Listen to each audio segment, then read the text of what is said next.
کچھ دن بچے ہیں انتخابات کے لیے اور یقیناً وہ تاریخ بھی آ جائے گی. آج ہمارے درمیان میں کچھ لمحے بچے ہوئے ہیں 5 دن کے 6 دن کے, اور اس کے بعد انتخابات ہوں گے, نتیجے بھی آئیں گے. مگر جیتے گا تو وہی جس کو جمگٹی کی عوام, جن کو یہاں بیٹھے ہوئے شیر, جن کو یہاں بیٹھے ہوئے لوگ جو فیصلہ کر لیں گے, یقیناً وہی جیتے گا یہاں سے. آج ملک ایسے نازک چوراہے پر آ کر کھڑا ہوا ہے. ہر قوم کے نمائندگی کرنے والے ان کے لیڈر ہیں, ہر قوم کے ذمہ دار حضرات ہیں. اس ملک ہندوستان میں 65 ایسے جماعتیں ہیں, نیشنل اور ریجنل ملا کر.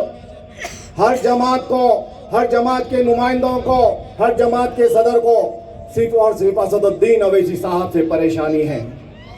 اور آج یہ بات بڑے فخر سے کہتا ہوں میں, آپ کے ہمارے صدر اسد الدین اویسی صاحب یہ 65 جماعتوں کے صدر اور ان کے نمائندے اور ان کے کام کرنے والوں کے اوپر آج بھاری پڑ گئے ہیں.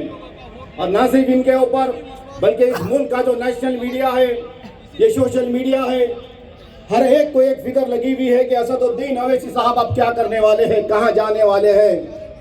آج الحمدللہ وہ دن چلے گئے جب ایک ہندوستان کی سب میں بڑی ایک اقلیت اپنے آپ کو کمزور, بے آواز, بے بس, مجبور, لاچار سمجھتی تھی. آج الحمدللہ اتنی بڑی اقلیت آج اپنے آپ کو بھی طاقتور سمجھ رہی ہے.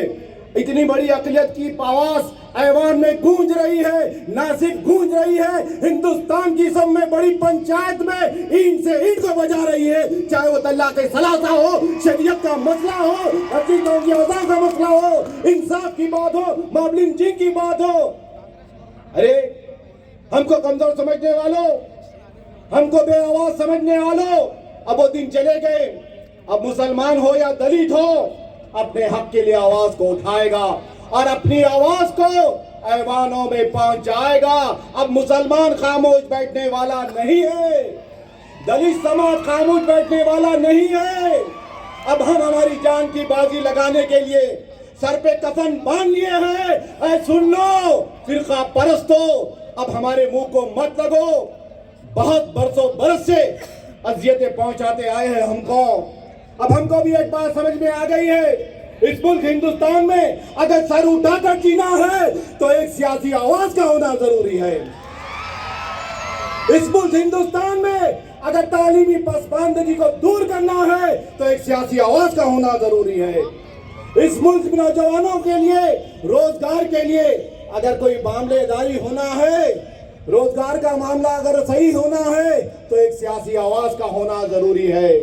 ارے 70 برس لگ گئے ہم کو اس مقام تک پہنچنے کے لیے, 70 برس لگ گئے ہم کو اس مقام تک پہنچ کر یہ سوچ کو سمجھنے کے لیے. میں آپ تمام لوگوں سے گزارش کرتا ہوں, اس موقع کو غنیمت سمجھیے. پورے ہندوستان میں آج کئی ایسے جگہیں ہیں, کئی ایسے کونے ہیں جو نخیب ملت کی آمدنی کے لیے منتظر ہیں لوگ.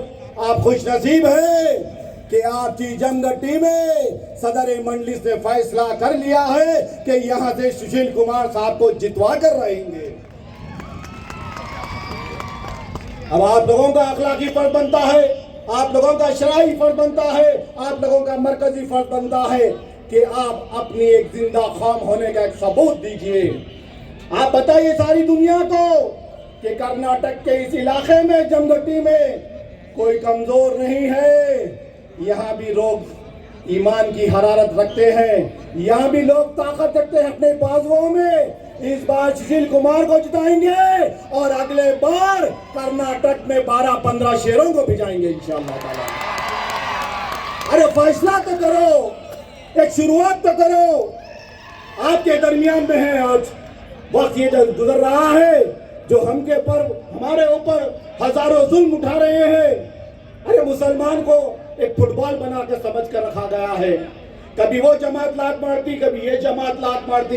یہ بے بس کمزور مسلمان کبھی ان کے در پر جا کر بھیک مانگتا, کبھی ان کے در پر جا کر بھیک مانگتا.